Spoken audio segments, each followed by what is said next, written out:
Okay, Master Mark Kanaar here again, and I have some bag work here. We're going to be working on the Dua Chuggy again. Back kick is a Korean Korean, or Dua Chuggy is Korean for back kick.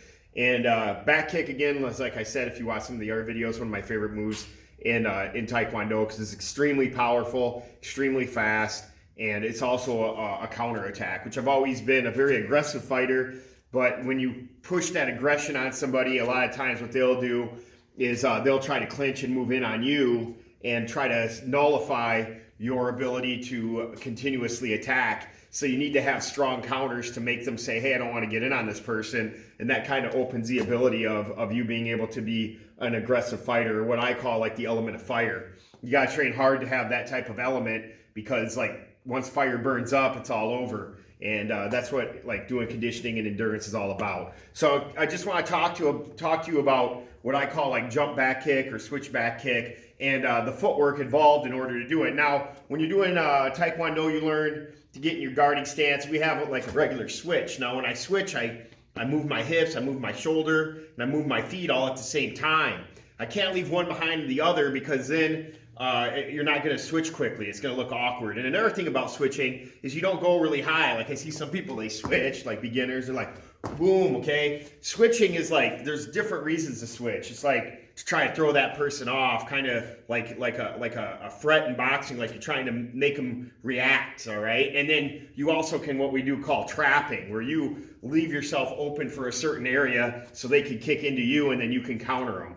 So on the jumping one, you, instead of switching this way, you're going to go the other way. So I'm going to switch, but I'm going to land this way instead. Now, how do I switch and turn like that? I have to look, okay? Where my head goes is where my body follows. It's all about kinetics, okay? If my head does not go all the way around, I'm going to have a hard time. I'm going to lose my balance. One of the things that I talked to somebody before, I watched figure skating one time, and I saw this lady. She was like spinning around super fast, and I went up to her after she did her performance, and I said, how in the world do you not get dizzy? I mean, they're spinning like all the time, and she told me she looks at the same thing over and over and over again.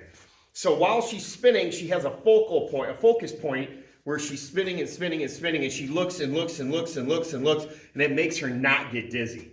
So you have to do the same thing when you're spinning, okay? I'm looking straight ahead. When I turn and switch, I have to look exactly where I am before. I'm not looking at everything in the room, because if I looked at everything in the room, I would get dizzy. My vision would be trying to focus on everything instead of just one thing, okay? And that's like life, you know? If you want to be successful at something, you got to focus on one thing and put everything you got into it. That's the way that it is. So on our jump back kick, our footwork's here, I'm going to look real fast and land. And I try to land in a straight line. I'll show you guys this way. And if you watch any of my other videos, my stance is more for defending yourself out in the street. Okay, it's not necessarily for sport Taekwondo nowadays. I mean, that's cool if you guys like to do that type of stuff. I personally train to really defend myself, and I think anyone that trains should also learn how to grapple, how to do judo, how to do jiu-jitsu. I mean, all that type of stuff. Box, kickbox, do everything. Find out who you are as a martial artist. Just not Taekwondo. Try to instill everything. Okay, so I'm here, my weight's a little forward. I want to put my weight a little forward because then my back leg's gonna move quicker, and I'm going to switch inside. So I'm looking straight ahead, boom, and I land just like that. I'm gonna go the other way, boom, and I land, okay? Now I don't jump up high on this one. I try to stay kind of low on the ground. Now if I have to jump up high, maybe the guy's real tall and I'm short, I gotta jump up high, that's fine. Now, one of the things about the switch is you're using it as a counter attack. Someone's attacking you here, and you jump and kick, all right? When you do that jump and kick, it's because the guy's either around your same height or a little bit shorter, all right? They're gonna come in, they're shorter than you.